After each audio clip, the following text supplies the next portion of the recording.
कारण की जर आपलं हे शांत आणि हे स्टेबल तर सगळं व्यवस्थित, विनाकारण ओव्हर थिंकिंग करतो नाही तर आपण. तर नमस्कार मित्रांनो, तुम्हाला दाखवतो मी काय खातोय. हे बघा, हे खेंगाट आहे, दही आहे, भात आहे, भाकर आहे गॅसवर केलेली, इथं लिंबू आहे, इथं कांदा आहे, इकडं गाजर आहे, इकडं बीट आहे आणि इकडं टोमॅटो. थँक्स टू माझी बायको आणि आई वडील. तर सांगण्यात तात्पर्य म्हणजे हे मला माहीत नाही की आपण संक्रांतीला हे खेंगाट भाजी का खातो आणि भाकरीला तीळ का लावतो, हे माहीत नाही त्याचं रिझन मला.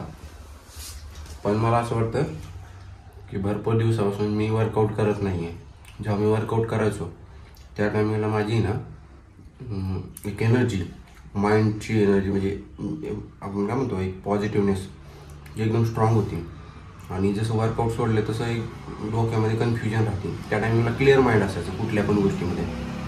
तर आता ना असं वाटतं की वर्कआउट परत एकदा स्टार्ट केलं पाहिजे. हेल्दी डाएट नाही जात. जर वर्कआउट केलं ना स्टार्ट आपण हेल्दी डाएट घेतो, म्हणजे व्यवस्थित सगळ्या हेल्दी गोष्टी खातो, रिअल फूड खातो सगळं. आणि जेव्हा वर्कआउट वगैरे करत नाही तर आपलं माइंड कुठं पण जातं, डिसिप्लिन राहतो वर्कआउट करत असल्यावरती. वर्कआउट करत नसेल तर डिसिप्लिन राहत नाही, काही पण कधी पण कुठं पण कसं पण चालतं. आता माझं कामाचं शेड्यूल असं वेगळं आहे, थोडं विचित्र, नाईट डे परत सुट्ट्या दोन्ही असल्या लफडे, त्याच्यामुळे थोडंसं जमत नाही. पण मी आता परत एकदा योगा आणि जिम लावणार आहे, परत एकदा वर्कआउट चालू करणार आहे.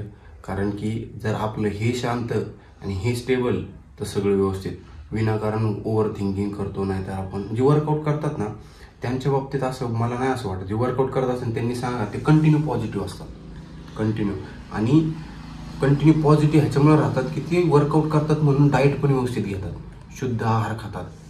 तर शुद्ध आहार खाणं खूप गरजेचं आहे, लय महत्त्वाचं आहे. कारण की शुद्ध आहार नाही खाल्ला तर मी नाही का काय पण खाल्ला, बिस्किट आणि हे आणि त्यान चिप्सन आईला कॅन्सर होतात लगेच, हार्ट अटॅकनी मारतात, स्ट्रोक येतात.